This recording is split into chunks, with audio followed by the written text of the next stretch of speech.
Hello, how are you? This is Edith Neumeyer.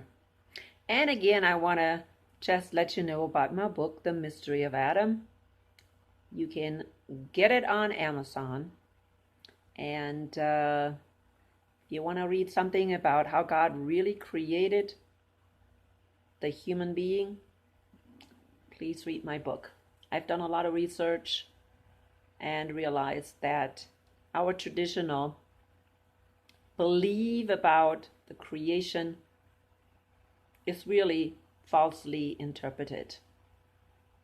So, yeah, if you want to know the truth, please get the book. It's on Amazon. The Mystery of Adam by Edith Neumeyer. Today I want to talk about Luke. I have talked about Luke before, but I, of course, read these things over and over again. And last night I was reading in Luke, and with my last video showing clearly that the rapture will happen before the wrath of God. And I have got some really, again, confusing and negative comments about the rapture. It's like people, they see the word rapture and there's people that just freak out. Of course, they're trolls, I'm sure. They're purposely just looking for the word rapture so they can run and say, oh, the rapture doesn't exist. I also had some saying, oh, it doesn't matter. We have to go by, what the words that the Bible say. But people, if we go by what the Bible says, we have to go to the original text. Most people don't do that. They think, oh, the King James is correctly translated. No mistakes in it. False. Every translation has mistakes, and you have to go to the original text. So when you go to the original text of the word rapture, okay, you only get one thing. And that's the snatching out. They translated it with snatching out. Okay? And I believe it was even a noun originally. Because the German, Martin Luther translated it with the German word, which today translated would be called rapture. So I have people all the time, just because they see the word rapture, they don't even watch the video. They are so brainwashed by, I don't know, their false teachers, by their church, by whatever. It's like they hear it and hear it and hear it like a mantra. And so when they see somebody else using that word, they just jump on it like a bunch of vultures. Never thinking, hello, does this event really happen? Or will it happen? Now, rapture, people.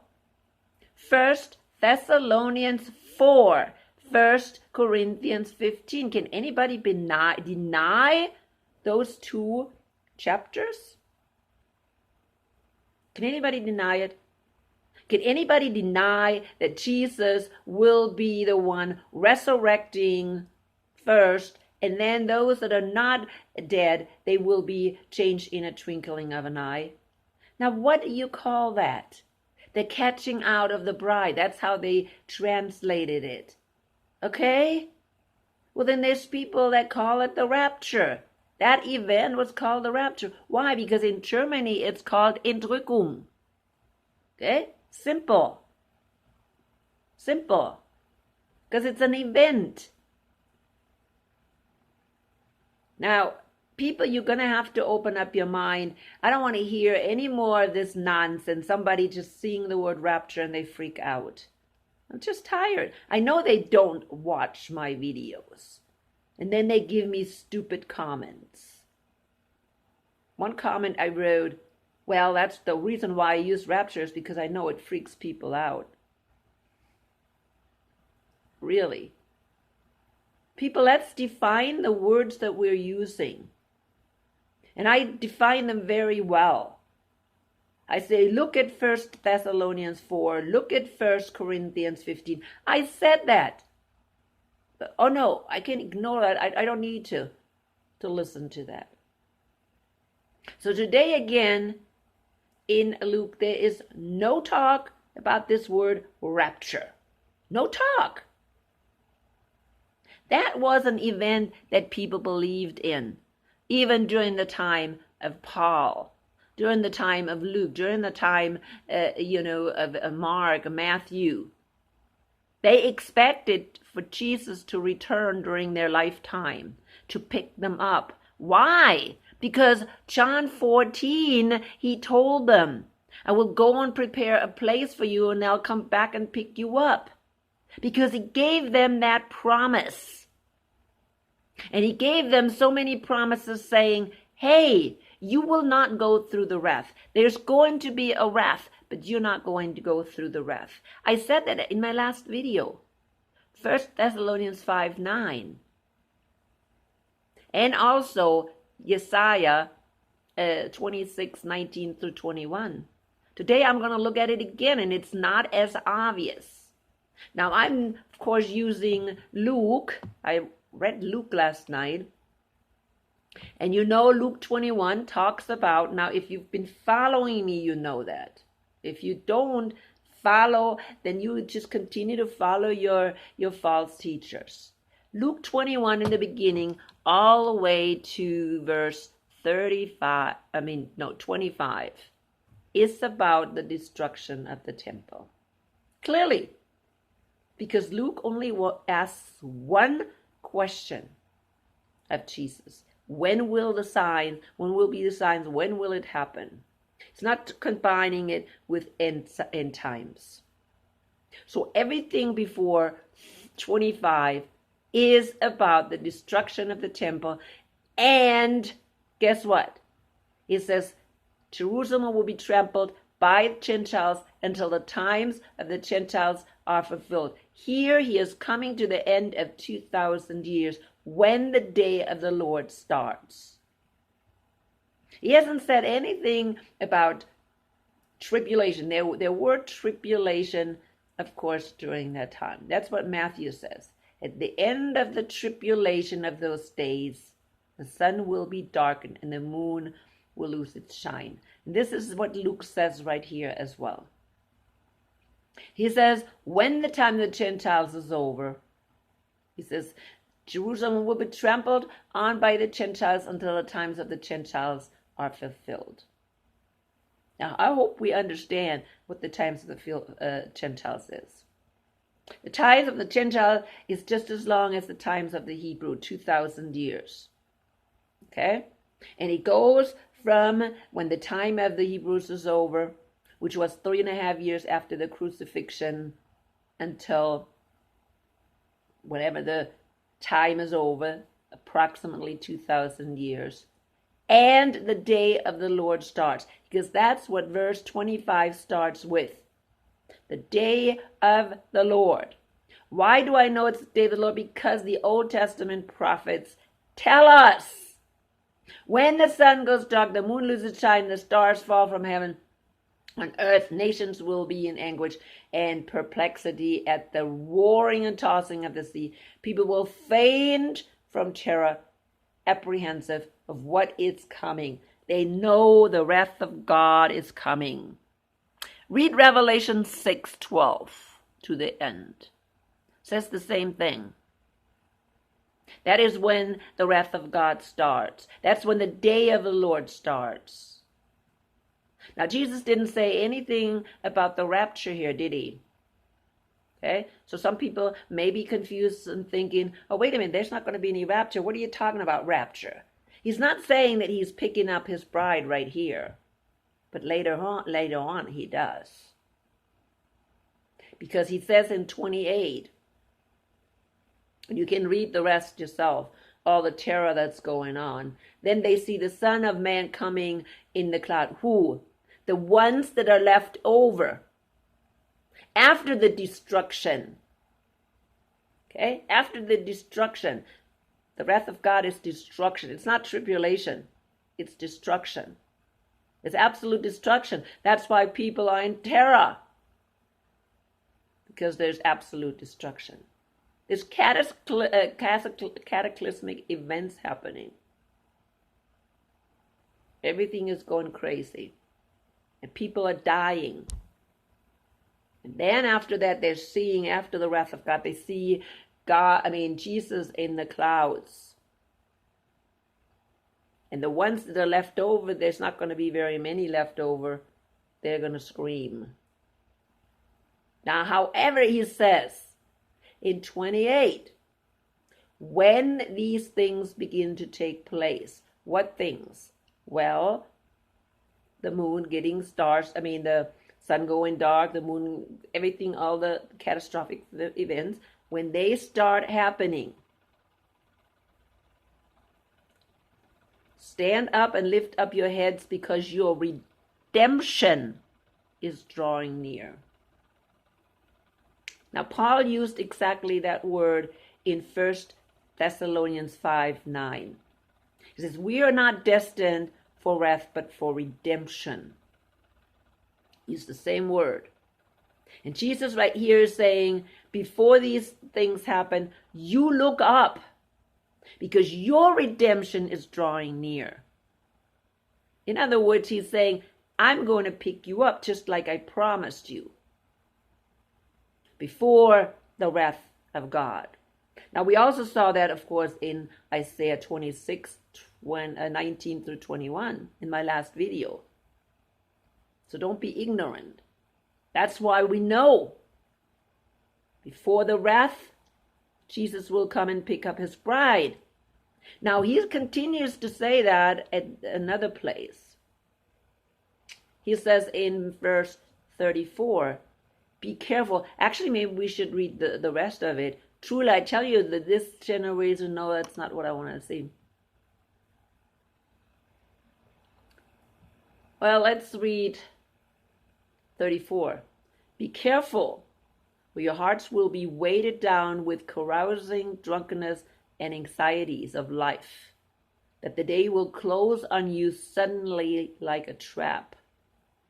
For it will come on all those who live on the face of the earth, all of them. Be always on the watch, and pray that you may be able to escape all that is about to happen, and that you may be able to stand before the Son of Man. This is what he's telling you. There is going to be an escape. And why is it an escape? It's an escape because Jesus promised to pick up his bride. And he says, you make sure you belong, or you are a part of this picking up of the bride. Okay?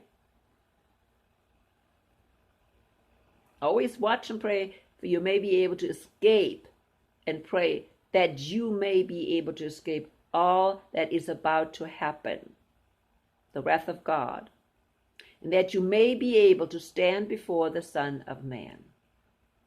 So he's giving us hints. Jesus is giving us hints. He didn't come out and says, oh, Jesus is coming, or I'm going to come before the wrath of God. I'm going to come and pick you guys up.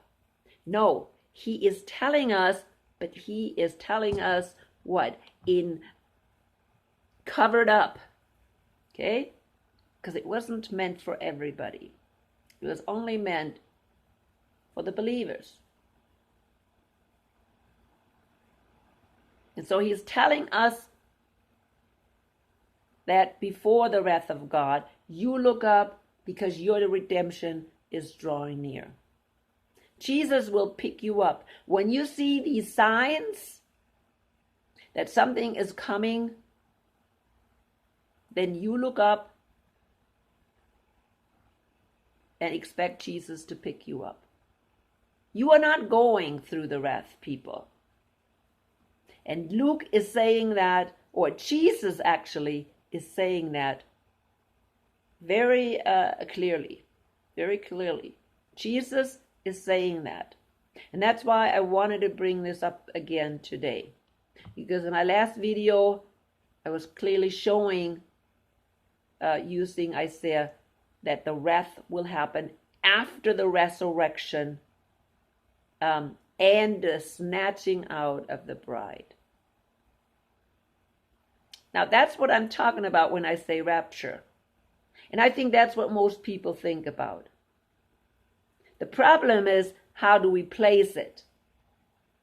The problem is that we have so many false teachers that teach these false 7-year tribulation. I had somebody doing that again. Yeah, but the 7-year tribulation doesn't even exist. There's going to be tribulation before the day of the Lord. Tribulation for all saints. That's what Jesus said. In this world you'll have tribulation. Paul addresses it all the time in his letters. No doubt. We have tribulation all the way to the time when the resurrection happens. And the resurrection happens before the wrath of God. The resurrection is the first thing that happens when the day of the Lord starts. It's called the resurrection and the snatching out of the bride, or the changing of the bride. It's not just resurrection, people. It's resurrection with a new body. And there's a difference, because there's other resurrections with a human body. And we need to make a distinction between these two resurrections. There's two resurrections that John mentions with the body. Okay? One after the wrath of God. People will resurrect with a body, those that kept trusting Jesus during the wrath of God. And then the second resurrection in the body is at the end of the 1,000 years, when the lost will be thrown in the lake of fire. No need to change their bodies when they're thrown in the lake of fire again anyways. I don't think they will get glorified bodies. But there's a lot of confusion there as well. But I'm not going to talk about that right now because it's a lengthy study. But yeah, we need to understand these things. And I wanted to show this clearly in Luke, what Jesus himself said. Jesus never came out and says, on that point, the rapture happens. On this point, I will pick up my bride. It's a mystery. It's something hidden. He did not want maybe Satan to know when it happens. Remember, the disciples thought that Jesus would return during their lifetime. And then eventually they realized, oh, wait a minute. Nah. Won't be it will not be until 2,000 years from now. Because Peter finally realized, wait a minute, one day with the Lord is 1,000 years.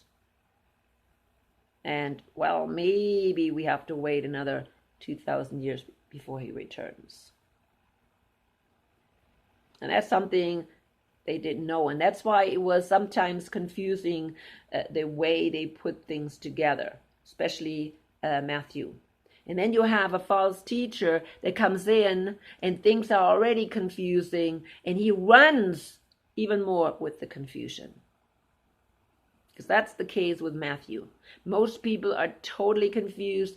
They are telling, see, this whole thing with the 7-year tribulation is because they give you even more lies. Oh, that's when the third temple will be built. Oh, that's when the Antichrist will come. All this nonsense. Oh, this is when the Jews get another chance. This is all lies. That is not even biblical. It's not even biblical. What Paul taught is that the Gentiles and the Jews are one now. There's no separation. We are all saved the same way through Jesus Christ. They all have to accept the same thing. We all belong to the same Israel of God. There's not two Israels of God. There's only one Israel of God. I show that all the time. Bring that up in my videos all the time. Because we need to be very, very careful. We need to read the Bible. And the problem is, because we allow these false teachers into our seminaries and our churches, we got false doctrine. And it's not just false end times doctrine, it's false doctrine, period. And people only blabber. Okay? They only blabber what they're hearing from these false teachers, but they can't show it scripturally. They may show something, but that something doesn't even show anything. So that's why we need to be extremely, extremely, extremely, extremely careful. Extremely careful. Because they will tell us lies after lies after lies. And Satan knows. He's been doing this now for years. He's been doing that since the Reformation. The Reformation didn't even go through all the way. It should have never been a Reformation. They should have gone back to the original, not reform the Catholic Church. You can't reform an occult institution. You can't reform it. It needs to be gone. Okay? So you're going to have to start from scratch. And the Reformation never did that. Never started from scratch. Luther didn't start from scratch. Because he didn't start from scratch, he had so much sourdough already in the church that would just take him even in the wrong direction. And every church afterwards. Because they're not starting anew, and that's what needs to happen. You need to have a totally brand new start. And going by what the Bible teaches, not but what an institution or a church teaches. That will go wrong, and it's been going wrong, and that's why we have so many people astray, especially in the church. The church are full of non-believers. I mean, true non-believers. They're just walking along like zombies. But coming to an end, read Luke again and read those verses. Okay? 34:28. When these things begin to take place, stand up and lift up your heads, because your redemption is drawn near. That's what is happening today. When you see the signs that are happening today, that the catastrophic events are happening or coming our way, you better look up. Because you see, Jesus is ready to pick us up. You better be ready. People, we have 3 more weeks before the Feast of Trumpets. And every year, the Feast of Trumpets should be our feast that is telling us Jesus is coming on that feast one of these years. He could be coming this year. Everything is prepared. Believe me, everything is prepared. There's not one thing that needs to happen before Jesus returns. You have no more time. Get your household in order. That's all I can say. Get your household in order. Coming to the end, let the Holy Spirit guide you always.